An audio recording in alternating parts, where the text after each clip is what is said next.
Is globalization good for women's economic prosperity? This depends on whether women's economic status should be viewed in a comparative lens or in its own right. Should we just be happy that women are doing better than they were before, or should we be unsatisfied until they gain the same level of status as men? Because of globalization, women all around the world have entered the workforce in the past several decades. There has been an increasing demand for female laborers because it generally costs less to a company to hire a woman than a man. Because women are systematically discriminated against in a global context, companies can usually get away with providing them with lower wages and labor standards than their male counterparts. So, while the demand for female labor is rising, women are still not receiving the same privileges and opportunities as men, which is concerning.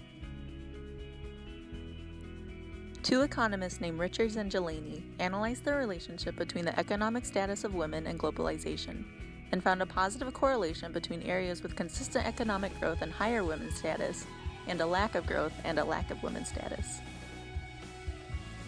Some people might say that the benefits of globalization spill over to women, which is likely true to some extent, but this suggests that women are secondary to men economically. Some go as far to say that economic globalization lowers the statuses of women. They say that it stops many women from becoming independent, educated, and fairly treated. For example, if a country eliminated a trading tax so that they could better compete in the global market, one of the first places to be cut is often state social welfare programs. Women as a whole are more likely to be poor and in need of these services than men, meaning that this cutback would likely hit women harder.